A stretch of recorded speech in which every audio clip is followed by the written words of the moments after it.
આજે આપણે બનાવીશું દૂધીની ખીર, જે વ્રત કે ઉપવાસ હોય તો તમે ફરાળમાં ખાઈ પણ શકો છો અને ફટાફટ 15થી 20 મિનિટમાં બની પણ જાય છે અને ખૂબ જ ટેસ્ટી લાગે છે. અને ગરમીઓની સિઝનમાં આ ખાવાથી શરીરને ઠંડક પણ મળે છે. તો ચાલો રેસીપી જોઈ લઈએ. દૂધીની ખીર બનાવવા માટે મેં અહીંયા 2 નાની દૂધી લઈ લીધી છે, જે વજનમાં 500 ગ્રામ જેટલી છે. તો સૌથી પહેલાં આપણે દૂધીને સારી રીતે વોશ કરીને આ રીતે છોલી લઈશું અને પછી એને છીણી લેવાની છે. તો બસ દૂધી છીણાઈ જાય એટલે એક કઢાઈમાં આપણે 3 ચમચી મેં અહીંયા ઘી લઈ લીધું છે. ઘી થોડું ગરમ થાય એટલે એમાં આપણે જે છીણીને રાખી છે દૂધી તે ઉમેરી દઈશું અને ઘીમાં શેકી લઈશું. તો દૂધીનું પાણી બળી જાય ત્યાં સુધી 2 થી 3 મિનિટ સુધી આપણે દૂધીને સારી રીતે શેકી લેવાની છે. દૂધી આ રીતે ઘીમાં શેકવાથી ખીરમાં એનો ટેસ્ટ ખૂબ જ સરસ આવે છે. તો બસ શેકાઈ ગઈ છે દૂધી. તો અહીંયા મેં 1 લીટર ફૂલ ફેટવાળું દૂધ લઈ લીધું છે.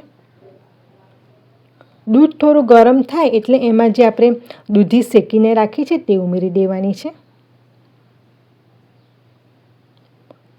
અને એને સતત હલાવતા જઈશું. 10 મિનિટ સુધી દૂધને ઉકળવા દઈશું, જેથી દૂધ સરસ ઘટ બની જાય. અને એને આ રીતે હલાવતા રહીશું જેથી દૂધ નીચે ચોંટે નહીં. તો 10 મિનિટ થઈ ગઈ છે અને દૂધ સરસ ઉકળી ગયું છે. તો હવે એમાં 1 વાટકી જેટલી મેં ખાંડ લઈ લીધી છે તે ઉમેરી દઈશું. તો ખાંડ ઓગળી જાય અને એનું પાણી પણ મરી જાય ખાંડનું, ત્યાં સુધી હજી 2 થી 3 મિનિટ સુધી આપણે દૂધને ઉકાળવા દઈશું. તો દૂધ સરસ ઉકળી ગયું છે અને ખીર હવે તૈયાર છે. તો ગેસને બંધ કરી દઈશું.